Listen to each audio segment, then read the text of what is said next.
So I guess where do you want to start, my man? Let's talk about it. Let's rap. Cool. Yeah. So one thing I noticed is that, I feel like my singing is okay, except for when I pick up a guitar, and then I have like bad habits, residual bad habits that seem to pop up. I noticed this over the last couple of days. I've been jamming with other musicians that like my posture just gets all fucked up. Right. And like hyper concentrating on the guitar versus other things that are happening at the same time. Yeah. So I feel like that's probably a good direction to go, is try and fix that. That's not a problem. All right.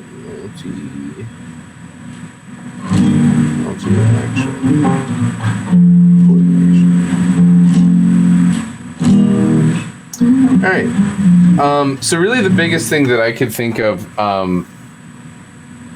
do you do like lead guitar when you're singing? Sometimes. Okay, yeah, so here's the kicker about lead guitar when you're singing, is lead tends to be on its own melody, which means that your brain is silently singing 9 times out of 10 when you're playing. Your brain's like singing what you're playing in the back of it, at least in some small capacity. So that the fingering fretboard melody line is attached to the same part of your brain that is the singing part. So that's why the signal is like a lot of the times. So my suggestion for this, and this is like something I wish I could say I could do, but I don't play an instrument, so but it's going to come down to effectively like autopiloting the guitar, so you can focus on the voice. And I do that sometimes. I actually asked one of my guitar teachers once. I was like, "Is it okay if I like space out when I'm still playing the right notes and stuff?" And he's like, "No, you need to focus all the time." Right. Well, I mean, I'm sure if that's your primary focus, and like if you're trying to be like the ultimate guitar shredder, not standing in front of a microphone to sing, then yeah, probably that would be a good approach to do it. But like there's a reason, there's a very poignant reason why, like, when guitar solos are soloing and singers don't sing at that point, even if the lead guitarist is also the lead singer, there's just really like the lead guitar harmony over the melody or the rhythm guitar at that point. So both of those people are doing the same things. They're playing chords. They're just playing harmonically relevant shit. But whenever the solo stuff comes up or a hardcore lead guitar melody line comes up, that's either in place of singing or in harmony with the singing. Right. But generally when it's in harmony with the singing, it's robotically structured guitar, so the singing aspect can be what is in the forefront of the brain. I don't want to say that that's not like, it's like the guitar is playing complete second fiddle, but like this is going to be a little bit more autopilot necessary than this whenever you're doing both at the same time. So in my mind, it just seems like the guitar parts in those sections are just always hyper rehearsed and very, there. Yeah. I don't think that there's a lot of deviation in them, so that means they're not half as interesting to me, because I like to hear songs different every time I listen to them. But at the same time, I don't really know how many different approaches there are out there, other than knowing where those 12 to 16, 16 to 32 bars are maybe, and then just being like, okay, here's where that like riff that I've practiced every single day forever is, so I can sing over it. It's not like you have to be incredibly rigid for the whole song, just where you need to be. If that makes sense. I feel you. And like generally I don't usually have problems singing while I play much anymore, unless I play something super complicated. But like regardless, I still like my posture gets fucked up, and like, or I forget to breathe properly or something. Yeah. Yeah, that's I think the best thing that I've ended up doing, and I don't know if you can see it very well, but there's so you see that gray chair? That's my secret for my guitar players. Because I tell them that they have to put the top of their shoulder blades on the top of that chair, or the bottom of their shoulder blades on the top of that chair. So it basically all it is like, I'm not saying like rest your shoulder blades on top of it. All I'm saying is make sure that the back of your back is held up straight, because the first thing that you do when you play an acoustic guitar for looks and feel, boom, and that like takes away all of the fun posture muscular work that we've done, because you just don't have the movement anymore. Now the shitty part is that is uncomfortable, or at least will be eventually.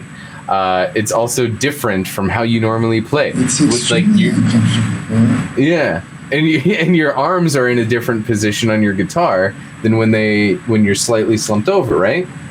Yeah, so like that doesn't bother me. My arms not so much, but yeah, my like lower back and my shoulders hunching, that's huge. Yeah, but that's standard singing posture. If you were standing up perfectly straight, it's more or less the same thing.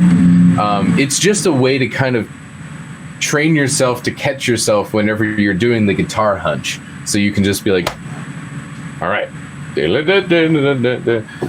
mean, I'm trying to think of like a good example, but there really isn't one other than like shit from spaghetti westerns, like Gene Autry from like the 50s, whenever he was riding a horse, playing a guitar and singing at the same time. There's only one way that you can do that, and that's with banging posture. So like that's what he did. Everybody else after that, I was like trying to think of stuff. I'm like, the Stained guy, he like sits over his guitar like he's trying to choke it slowly while crying into its face. But his voice is dope. His voice is really unique. I gotta say, of all the bands that were around whenever I was like in early middle school, Stained is like the only one that survived that I didn't end up hating. I feel like Three Doors Down and all those other bands, I was like, yeah, you're all real good. And then like a year went by, I was like, y'all suck. Stained kept coming back, and I'd be like, all right, they're pretty good. I don't hear much about him. Well, ever since that song of Silence, and that was that.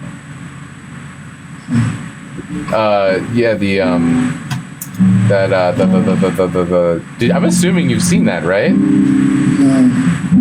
Oh my gosh, Stained Sound of Silence. I'm surprised you haven't. I'm just going to link that to you before I forget. I thought fucking Five Fingers Disturbed. Punch. Fuck.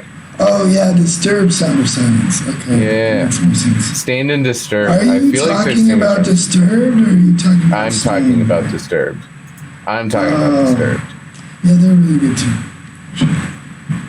I like him because his voice has always had this type of quality to it. It's never been like, yeah, he hasn't changed all that much over the years, and I feel like he did a good job on the Sound of Silence, because it's like one of the first times really that he was really that controlled and that dialed back, versus the normal Disturbed, which is just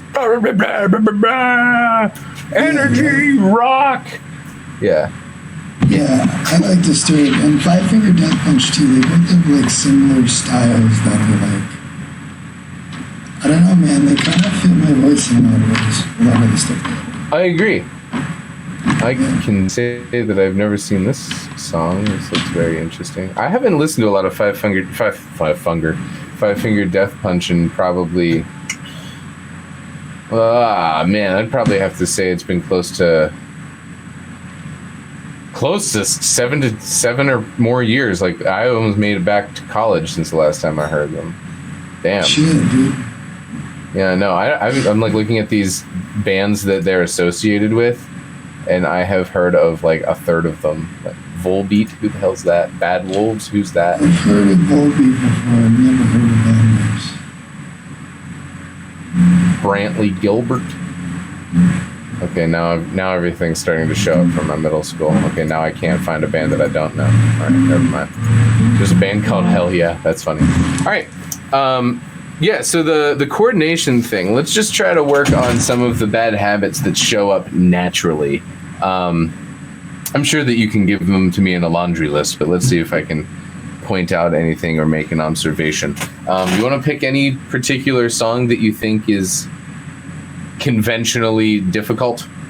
It doesn't have to be like Mount Everest difficult, but It's like full of problems that you run into regularly. Yeah, well, okay, this song is like slightly too low and too high. Like, I can hit the low notes and high notes, they're just not heard. I'm sure you've heard this, but I don't know the lyrics. Let me see. Can I screenshot this program? I can. What's the song? I can look at the lyrics for you. Oh, dude, I have no screen. Oh, you're a fancy person with multiple screens. That's my next investment. That's something you can mail me if you ever go to China. You can mail me a TV. It'll take 5 months to get here. Yeah, actually, shipping's pretty good. I I just hijacked the TV from there. Whatever. Oh, nice. I'll do that. Okay. The world was on fire and no one could save me but you. This strange world desire will make foolish people do. And I never dreamed that I need somebody like you. And I never dreamed that I knew somebody like you.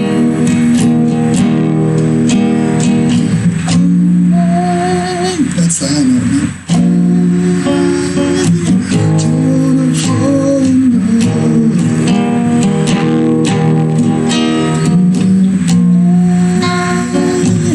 Don't wanna fall in love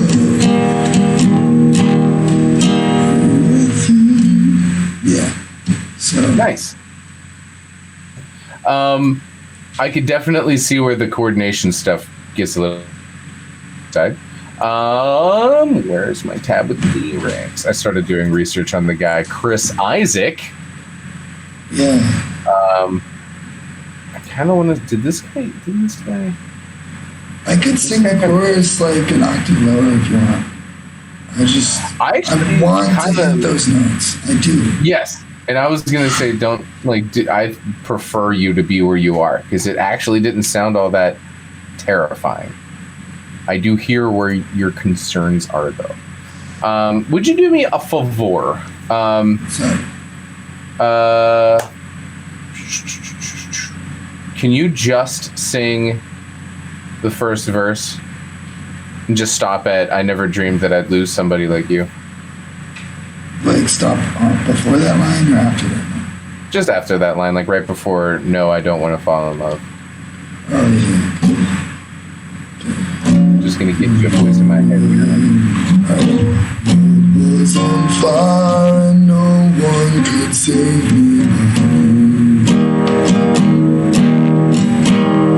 A strange word desire will make foolish people do.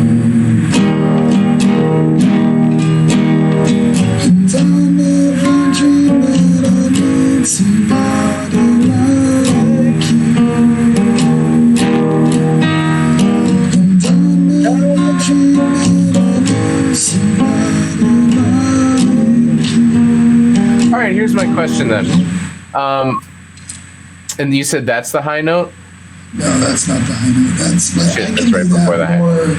I can do that more powerfully. I just Okay. like, I was just curious. I just don't. maybe I should. Fair enough. Yeah, I mean, I personally, even though the music and the acoustic guitar makes perfect sense doing what it's doing on a level that I can hear it at in comparison to your voice, I would love to hear those two lines be like the penultimate part of that first verse. Sorry for the yawn. Oh. Yeah. Mostly because your voice gets just like so emotionally into it that I want to hear more.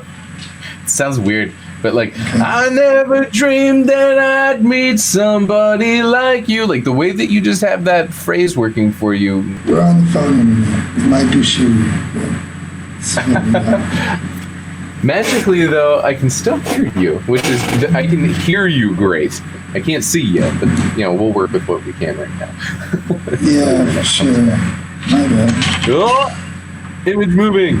No, don't worry about it, dude. Honestly, just seeing people's faces makes it easier to engage. Your posture stuff is pretty much all right, just so long as I don't have to look up and be like, you're leaning over the guitar. But, you know, you can put things in your way of that, like moving the microphone a little closer to your face. So if you lean forward, you'll push it out of the way. Weird stuff like that. That's an interesting idea. So, you were saying I should go super hard on the penultimate of the verse. I wouldn't say super hard, but like make sure that you can feel the engine rev there. So like, it's strange what desire will make foolish people do. Hold that out a little bit longer. I never dreamed that I'd meet somebody like you. Just a little bit more. I'm not saying like 10 out of 10 level, but like a firm and established 6 to 7 out of 10. Like, give it more room to move for whenever it moves on to the next section. The no, I don't want to fall in love, but make it have more sauce than the beginning, than like the very intro. Yeah. Okay. Plus that musical phrase ba ba ba ba ba ba ba ba ba ba ba is fucking hard ass. It's just a really well written melody line. All right. Yeah, let's give it a shot. All right. Was on fire and no one could save me but you. It's strange what desire will make foolish people.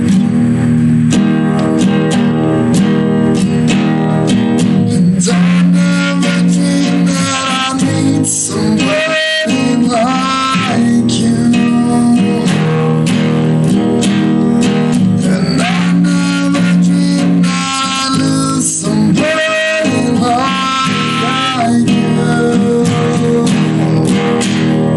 Like that. Yeah, that was a good, yeah. And the reason is that gives you a lot more room to move, because now that you've established some semblance of volume, not only from the quiet section in the very, very beginning, but that louder section, you now can freely move between the two and it be pretty much justified for you in the song. Let me find, holy shit, you're moving again. Yeah, I see like frozen silhouettes of you. Just move and freeze. Just a little tiny bit. Luckily for me, I'm not like moving a whole lot, so sadly you don't get to see too much fun stuff. Yeah. This is a really interesting original song. Yeah. Whoa! No, I wanna fall in love. Oh my. Yeah, right? So, can you do that phrase for me? But like wanna fall in love. Wanna fall in love. It's really hard. Sure sounds like it. That is the one time so far that I really wish I could see some video internet. Let's try to work this through with some sounds so that so I want you to, we're going to try to put a little bit of a W between the no and the I. So it's going to be like no Y, Nowai. Okay. But I want you to say it in a way that it focuses on no why, and try to do that falsetto stuff too at the same time. Whenever you're ready.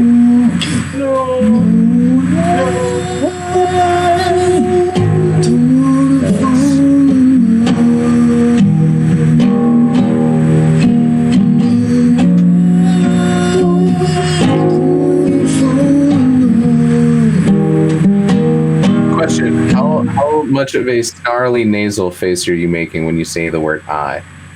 I'm trying. I'll try harder.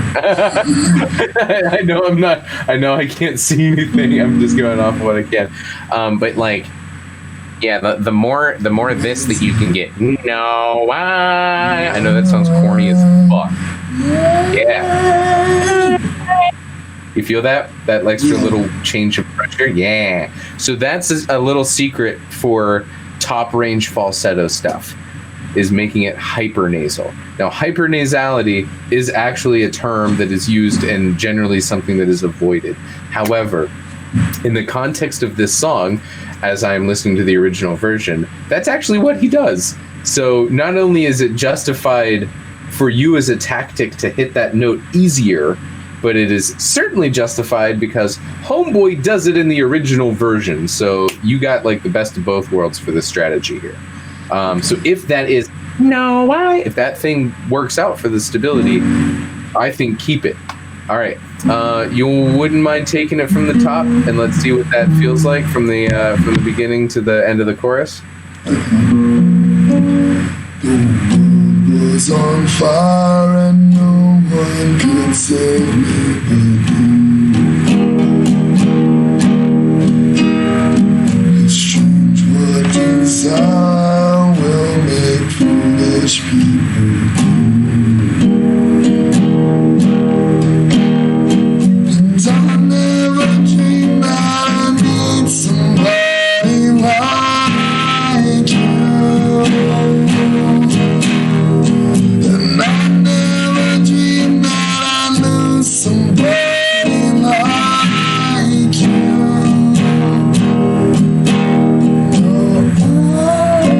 Fuck, dude, it's so hard, man.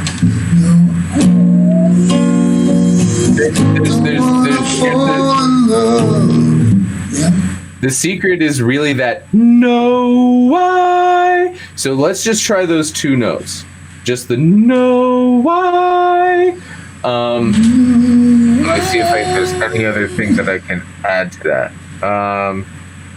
Yeah, it gets kind of like, I don't know if it gets tight or something, but like, I feel like there's something there that I'm missing.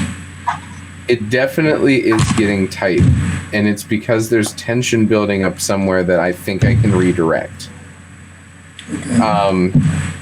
And it's because of the constriction that naturally singing in falsetto causes, but it also is why this little movement is difficult, because it's going to like disengage this potentially.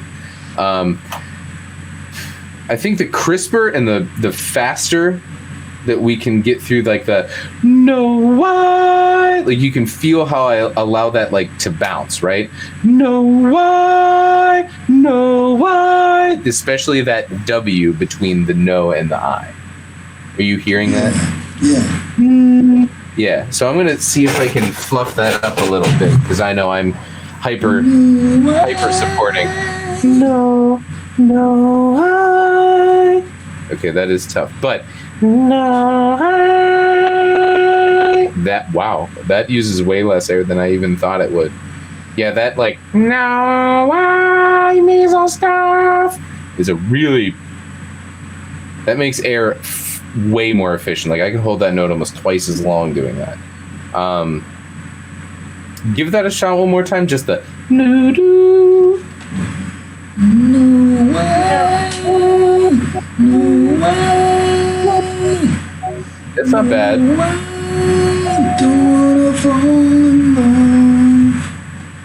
So let's keep trying to make that nice and smooth. So no why. Oops, I'm not looking at the words. Whoops. Derp. No, I don't wanna fall in love. Don't wanna fall in love. Don't be hyper articulate. Leave this section being like ethereal and flowy. No, I don't wanna fall in love. No, I don't wanna fall in love. It's not as full as I'd like it, but it's smooth and it's in the right register, and it's consistently in the right register. Okay. Huh? I said okay. That's all. I mean, that's like. So here's the question, though. You want to sing it in that note, though, right? Like you wanted to sing it in that original key.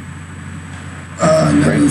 I'm actually what I was probably going to do is I was probably going to sing it half a step lower and then pitch my voice up half a step when I record it. It's probably Okay.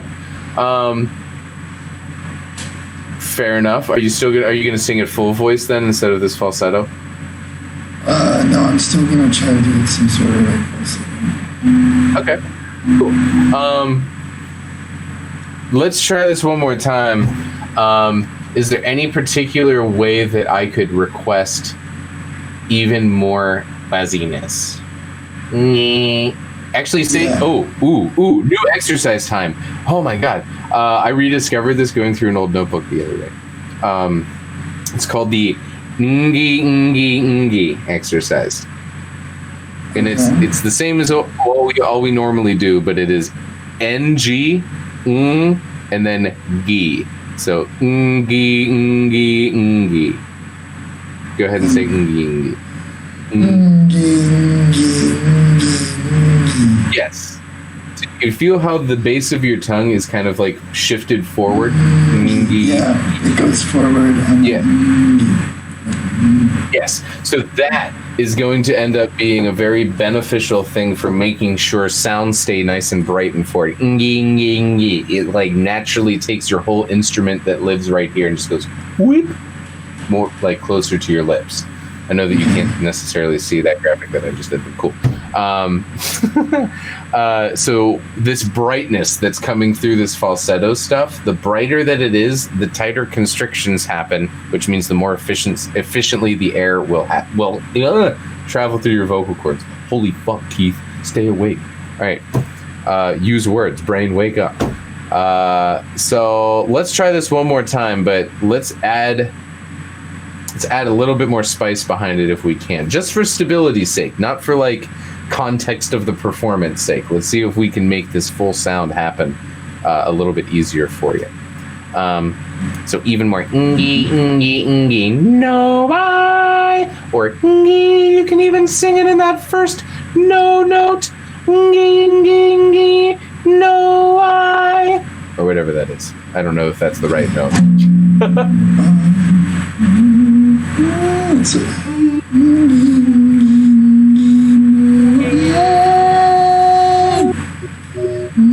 Yeah. So how is that ngi part there? I'm curious. It's probably tough or weird feeling. It sounds really weird. It feels kind of weird. I don't feel like I'm doing it quite right. On the bright side, you can't do it wrong, because if you say in gi, then you're doing it right, because it's literally just making sure that your tongue movement's in the right spot. Now, the coordination comes in this sense that we're making you do that on the pitch that the no is on. Yeah. So you could do this across any pitch. This is like it's a situation like if you're starting a phrase and the phrase isn't doing the thing, this is something that you throw into the note that the phrase starts on, so you can drag the quality from the exercise into the musical phrase. Does that make sense? Yeah, do you think that the reason why it gets tense is because my tongue tries to go backwards into my mouth? Almost 1,000%. Yeah. And that's because your tongue acts like a roadblock for all other structures moving. If you remember way back in the day when we talked about the Vowel Quadrilateral, you remember that thing? Yeah, it's complicated. Yes. That's the thing that marks the roadmap on like where your tongue sits in your head for whatever vowel it's trying to say. But those vowels, remember we talked about how that in and of itself will restrict the pitch? Like that's, or rather the height of your pitch depending on what vowel you can sing. Because E is the highest forward vowel. So E is probably the easiest syllable vowel to sing on your highest pitch. O, because it's a low back vowel and forces your tongue into the back of your throat, you're not going to be able to sing that high note that you hit with that E with an O, at least as easily, without trying to figure out various other ways around it. And this is like ingi, ingi, ingi. It forces this part of your tongue, like if you put your thumb in like the divot of your chin where your tongue muscles are, and you do that ingi, ingi, ingi exercise, you'll feel the bottom part of your chin shift forward, and there be like a little bit of a space that opens up underneath where your thumb is. Ingi, ingi. And that in and of itself should prove to you physically that your tongue is lifting and moving forward. Even my neutral position has an awful lot of depth there. So when I do this, ngi, ngi, ngi, my voice changes significantly. There's like a hell of a lot less space in the back of my throat for that. Bro, it's easier if I like rest my tongue on my lips for a minute and try to like keep that number. It's kind of weird. It feels less tense to me. That tongue exercise with the straw. I know I'm using a metal chopstick, but that tongue exercise with the straw across the bottom lip, that's that relaxation exercise. So this is brilliant tension awareness stuff that you're telling me right now, and that goes to show that the stuff we talked about is working. Yeah. Yes. Yeah, dude, one thing I noticed though is that my tongue also wants to kind of push down a little bit. If that makes sense. As in like into your bottom teeth? Or like... Yeah. And I feel like there's tension there too. So here's the weirdest secret I was ever told for releasing tongue tension. Give your tongue a bite, but with your lips between your teeth. So just a really light, like you're sticking your tongue out through sour face, and just bite it. That little bit of physical feedback will serve as a reminder to your brain to keep your tongue out of the way. Exercise regularly with a dead tongue. Like that dead tongue exercise is really going to be beneficial for this, especially when it comes to practicing with mindfulness. It is tough. This is tough stuff. This is stuff that like barbershop only saved me from because somebody stared at me in the face and was like, your tongue's doing the thing, your tongue's doing the thing, your tongue's doing the thing. So yeah. I also moved my neck kind of forward. As in like this, like you this right here, I feel like if we fix this, then I'll be able to really increase my range.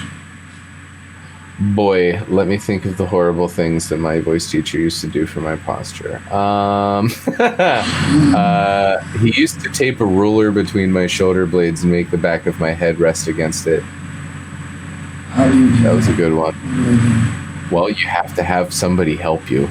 That's for sure.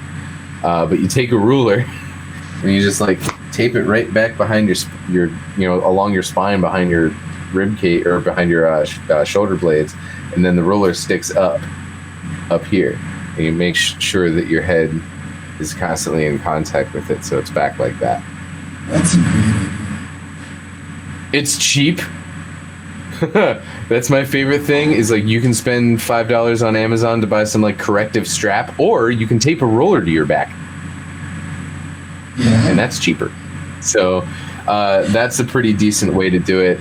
The hardest part about all of these is like it literally is going to take either a mirror or some type of physical indicator that you are deviating from your objective.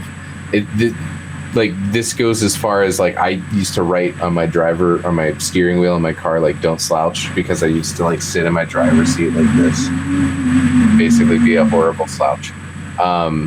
So that would be my suggestion, honestly, is find those physical peripheries, figure out if there's like something that you can sit on that's different than the chair that you're currently sitting in, that has like, I don't know, a bead in the middle of the back of the back of the chair or something like that, or I don't fucking know. Just something that will give you a physical indicator as to whether or not you were leaving your desired position.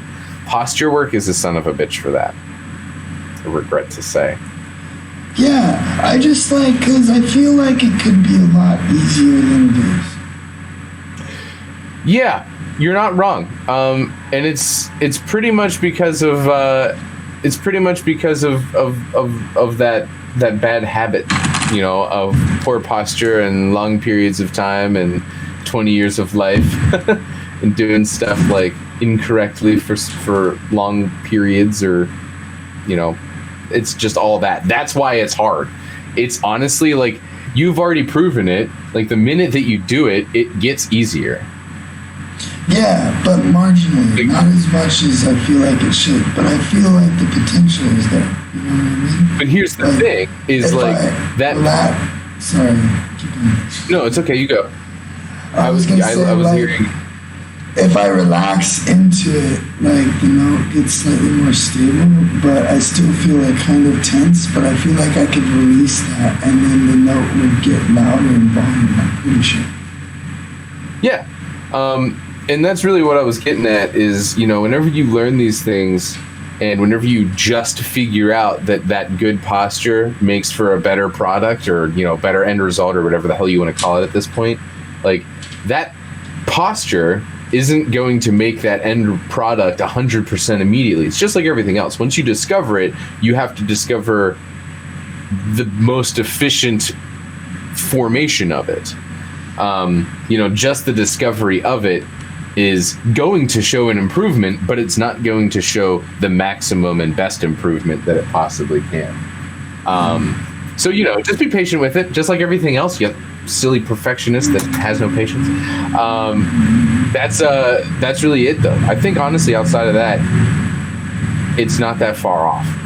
It's just something that needs to be slowed down and be like, okay, this is right. And when it is right, meditate on it and be like, fuck yeah, that was right. Let's revisit it. Do it again. I like it. I think that if we work on this and extend my range, like, we can work on extending my range after I figure this out. Okay. Yeah. So I know we were talking about, the Alexander technique and stuff. Can you walk and play the guitar? I mean, yeah. It's just a weird question, I know. And this is a large part about posture correction. Posture correction is not necessarily something that should or could be done stable. The Alexander technique does a pretty good job at I guess, explaining this in a capacity. At least it was to me. I actually have a difficult time finding good sources for the Alexander technique online, as you have figured out. But most of their posture-based stuff is rooted in movement, because movement is a series of perfectly planned, potentially hazardous events. Let's take walking, for example. Walking, you go from standing stable on two legs to literally falling on one and then stopping yourself from falling with the other, while also simultaneously initiating another falling process. So all of that is ridiculous. But yeah, right? When you think about, never thought about walking like that, I'm sure. Actually, the other day I was watching a podcast. I don't know if you know Rich Roll, but he was talking about how to run, like, with maximum efficiency, and he was talking about that. How basically your hamstrings just pull off the ground, and they're not supposed to push you forward. They're just supposed to help you from not falling. Yep. Yeah, and it's that kind of like working smarter, not harder mentality that allows you to really do that. But what I was getting at with the movement stuff is movement forces you to have some semblance of balance or equilibrium or some type of evenness about you. Because if you didn't, well, the movement catastrophe potential would skyrocket, and then you'd probably fall on your face or trip going up the stairs or doing whatever else stupid stuff of not being in equilibrium will do to you. So that's why, if anything, singing, walking, and playing the guitar would probably do more for your posture than anything else. Why? Because walking and hunching over your guitar is already a fucking difficult thing for me to conceptualize in my brain. Like, you're not going to want to walk leaning over, are you? So you're saying last time I checked, I should walk around and play guitar. Okay. I wouldn't say all day, but, put it into some of your training. Like, instead of sitting in a corner and running scales, maybe do scales when you're, like, walking around your yard or walking in a circle or something. Well, I usually do, but not with the guitar. That's the thing. Oh, okay. Yeah, I mean that's what I was saying. Like, do it with the guitar playing. You don't even like. I wasn't even thinking for singing at that point. I was thinking more so you could play the guitar and pay attention to your posture while you're moving and playing the guitar. And then eventually, after you can figure out, oh, my head's not staring at my strings, or my chin's not over the front end of my guitar, or some type of feature like that, then you can be like, oh, maybe I'll sing along now because my posture's good and I can do it healthily. And that's really the big thing. The integration of movement is going to be an incredibly important aspect to making sure that these old habits pretty much get eliminated. Because otherwise we're only going to be like tiptoeing outside of the conventionally normal line that has all the bad habits in it. So we're going to shatter these bitches. What else is there? So there's the head and neck thing, tongue tension. We already talked about the bottom lip straw exercise. That's already a lot to work on, bro. Like if I just sit on posture, like if I just sit with my guitar for like 20 minutes a day and then stand up and start walking and just really focus on like proper posture. And then if I do scales like with biting my tongue and really trying to do that ingy shit. Wow. Ingy forward, right tongue stuff, yeah. Yeah, I think that's really it. Stuff. And the dead tongue straw exercise too, that's stuff that we've already talked about. So like anytime that there is tongue tension, I just remind you that, you know, that killing your tongue and then draping it out of your mouth is a very phenomenal way of being able to properly identify the location of your tension. Because if your tongue can't stay dead and it naturally tenses up, well, there's your indicator. There's where your tension is. If the tension sound is still there, but your tongue remained relaxed, then the tension is either in your voice box or your throat, or it's in some surrounding musculature like your jaw or swallowing muscles, or it's a lack of support. So that's kind of the whole purpose for that exercise, is to be able to identify locations of lapsed or hyper, usage. That's really the only thing I think that I really wanted to fixate on. As far as the posture stuff and the movement, yeah, that's going to be fucking important. But to be honest, I have more than enough faith in you to be able to figure that out. It's not going to be overwhelming, but it is a lot to focus on because it's a subtle change. When it happens, it's going to be like, fuck yeah, but it's not going to feel very different. The sound is going to be different, but it's not going to feel very different. I think it'll feel easier, though. Yes, but that's all that it's going to do, honestly. It's just going to be like, it's like less effortful. Magically, the 5-pound weight feels like a 2.5-pound weight. Is really what it's going to end up being like. At least that's what it was like for me. I guess I shouldn't really say that I can guarantee I know what it's going to feel like for you. So there's that. Oh, by the way, how's the dog? Oh, she's kind of better, kind of not better. She has a skin thing where she just itches all the time. I think when we moved houses to this new house, that she's like allergic to something in the house or something. And so we went to the vet like 4 times. We got 4 different series of meds, and we've been giving her the meds. And this last series seemed to have worked, but it's like allergy medication. And I'm afraid that if when we run out, that she's gonna have problems. Because like it worked really well for the first couple of days, and then like there was like 1 or 2 days where she was kind of like red again and scratching, but now she's kind of good again. I don't really know what's going on. She's happy though. We went camping like yesterday, the day before yesterday we went camping. And we took her and we fucking just camped on this beach. There was nowhere. It was like southern Bali. And it was fucking gorgeous, bro. But she loved it. She ran around everywhere and was like fucking checking everything out. Yeah. Nice. I'm glad to hear that because I was actually going to ask you too. I figured that you camped somewhere either terrifying to me because I have no idea what animals are in that part of the world, but you camped on a beach, so... At least that seems like a kind of all right alternative. Yeah, I mean, it was super cool, man. Like, it was like a huge beach, gotta be like at least a mile long, and there was nobody. Because, I mean, coronavirus, nobody's here. Right. So it's awesome. At least you're in a country where people are respecting that. Dude, I'm just gonna make one comment about America, and then we can like ignore the fact that this country sucks forever. But to be perfectly honest, I haven't done anything outside because everybody that normally doesn't do shit outside has located all of my spots. I can't go camping, can't go hiking, can't take my dog off leash on the mountains like I normally do because there's just like thousands of people that I have nothing else better to do. So they're like, well, I guess 50 years is a great time to start being an outdoorsman. And I'm like, yeah, that's all well and good, but like, go find your own mountain, dude. Like, I've been here for like 15 years.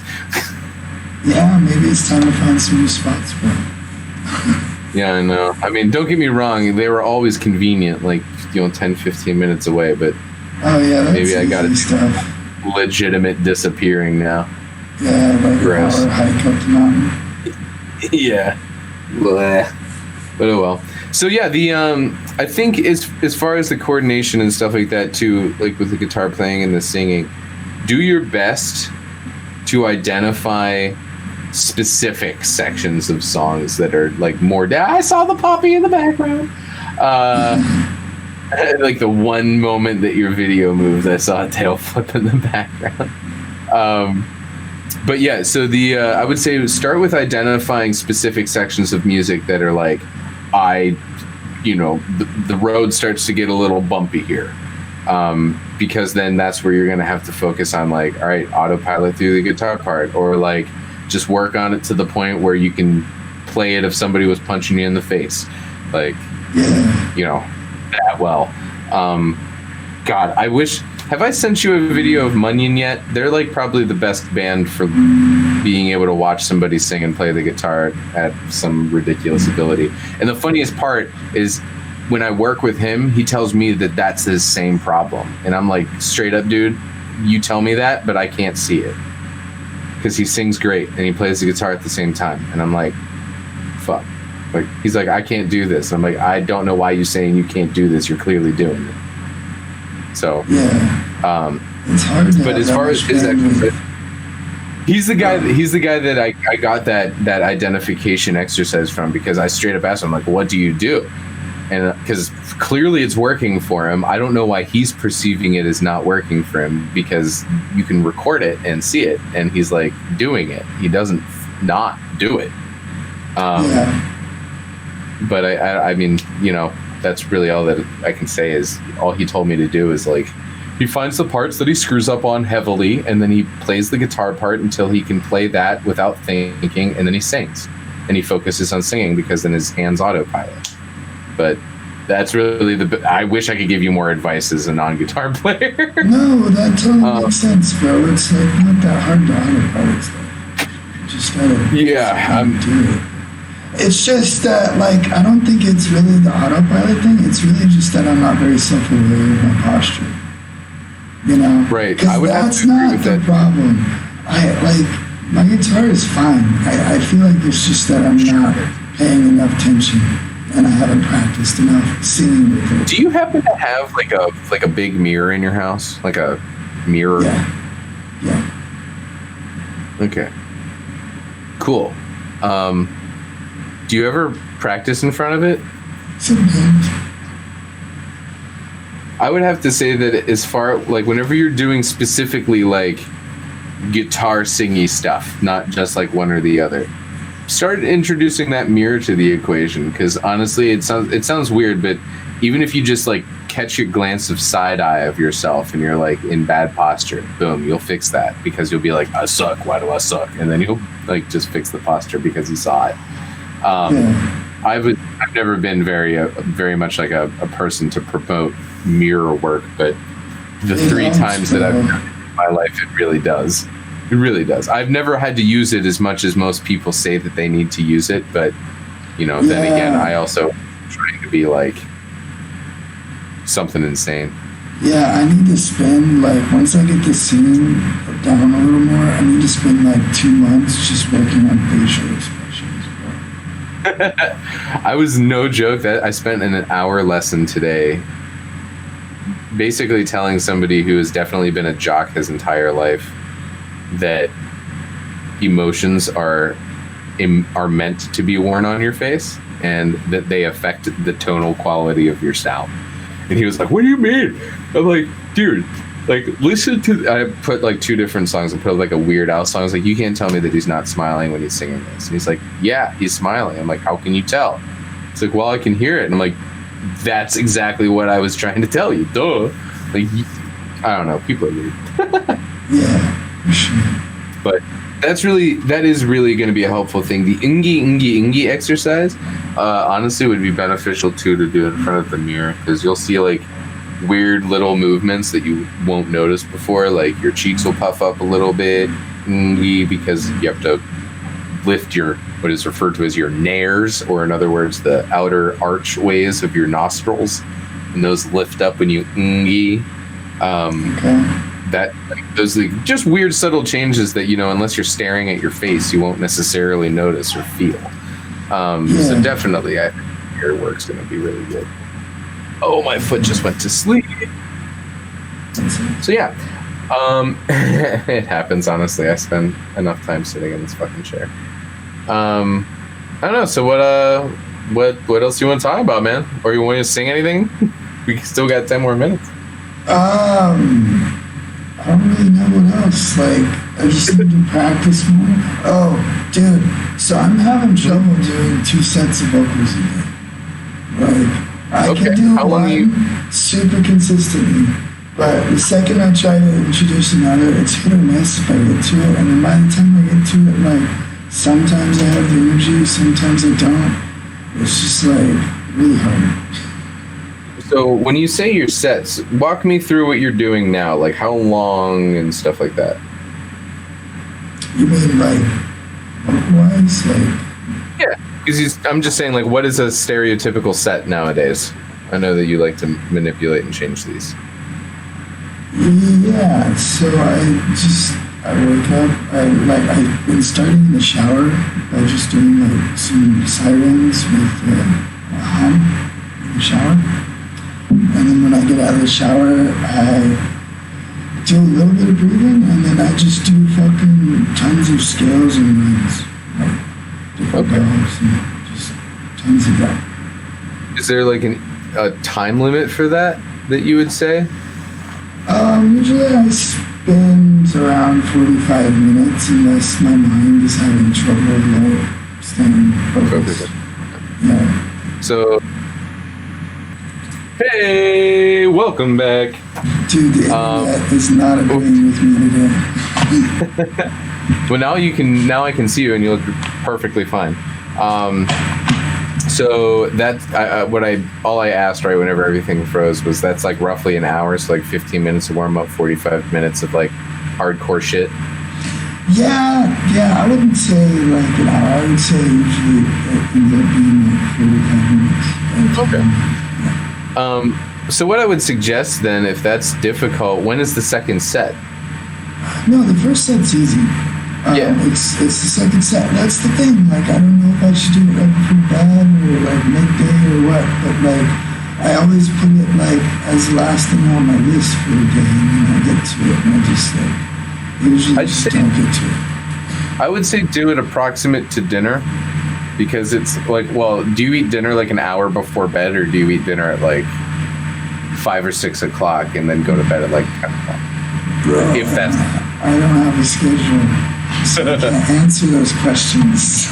I would have to say if you could, try not to do it like right before bed, because like your whole body's exhausted at that point. Like, there's a reason why bedtime is called bedtime.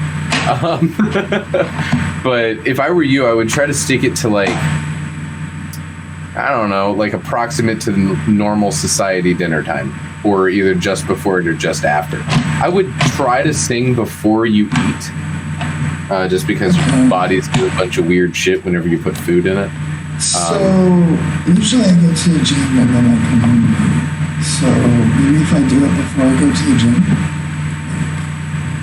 Yeah, I'd actually even say maybe even after, because then you would have additional oxygenated blood flow to your vocal cords at that point. I guess. I just feel like sometimes it's a little tense after.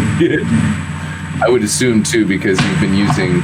So here's the kicker about going to the gym: is what is something that you use when you lift? Weights. Aside from that, something that we also use when we sing. Oh, you grunt. Yeah. Build up that pressure. That pressure builds up because of all of the closing force of your vocal cords. So when you go to the gym, I'd have to say, yeah, you're good call on this. Do the vocal warm up ahead of time. Because if you go to the gym, it's going to be exhausted. Your vocal cords are spending an hour or so just basically forcing themselves together to build up muscle pressure so you can lift heavy things and do stuffs. Core stability. Do you think that when I'm in the gym I should try to keep my vocal cords relaxed? I don't really think about it. Nah. I mean, I wouldn't go like, ugh, if you're lifting stuff. Fuck that noise. That's dumb as shit. You know, but at the same time, I don't think that like keeping your vocal cords open the whole time is going to help you with your workout. It's gonna, if anything, it's not gonna let your core muscles do core muscle things. It's kind of needed to close in order for your abdomen to be like half as relevant as it is. So I'd be hard pressed to say don't close them, but if you can help it. Try not to. Oh, that was my air compressor going off for like a quarter of a second. That was a very interesting sound to hear through a microphone through my floor. So yeah, that I'd have to say that that's probably the best option. Is to use your vocal cords normally for lifting and stuff, but just be cognizant and mindful of moments when you're like, "Rah!" and like doing crazy, sweaty, lifty boy gym stuff. That's all. Like, don't go like Hulk smashing like a 50-pound weight halfway across the room or something and giving it the good old Hercules shout at the same time. But yeah, dude, I think that honestly, I think your head's in the right spot as far as the posture stuff is concerned, because the proof is in the pudding. The moment that you started loosening up and you know, sat up straight, shit got a little easier, the tonality got a little easier. Identifying that your tongue gets in the way is one of the hardest things in the world, because we talk a lot. Our tongue does what we expect it to a lot. So whenever it doesn't do shit we expect it to, it's not the loudest thing in our minds. And it takes a little bit of extra focus to pay attention to. So good job at identifying that. Do your best, and I wish I could do this for you, but this is all self-awareness shit. Do your best to pay attention when the base of your tongue, where that nge stuff starts to get in the way of things. That is the location of your tongue that will get in the way. It's what will stop your vocal cords from being able to lift in your larynx and stuff like that. Because we've talked before, sorry about the hiccups, but we've talked before about how your voice box has to lift to sing higher notes and depress to sing lower notes. So when that ngi part of your tongue is tense, this basically can't move. So your range just goes whee. So yeah, fun. Man, these headphones really do an awful lot for my super long hair. They look real classy right now. Did you get headphones, bro? No. They're, if anything, they're just like super beat up, but they work nice. All of my ear fluff is gone, and it's not attached. You can see that yellow ring? That's like exposed foam. I actually didn't really use these headphones for like the first year that I had them, but they're studio monitors. They're the Sony like ML900 series. Yeah. I like them. I don't like them as much as my Yamaha HS5 studio monitors, but alas, with a condenser microphone 3 feet in front of them, feedback is a very prevalent and real thing that I contend with on a regular basis. But that's really it. All right, my man. Do me a favor. Well, fuck. We always follow up. I don't have to tell you shit. I was just gonna say, if you run into any like hurdles or anything, or if you want me to watch anything, send me videos. I feel like there's a lot of time in between me and you talking and doing stuff. So, while you're rehearsing.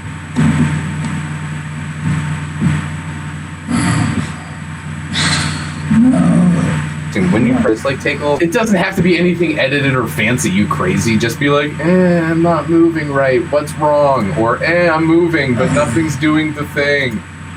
Yeah, that's all. No, you were breaking Stuff you normally do. But yeah, I'll send you videos. Oh shit. Whatever. All right, cool. All right, my man. I'm gonna go pass out for forever now. Later on, I'll catch you later. Peace.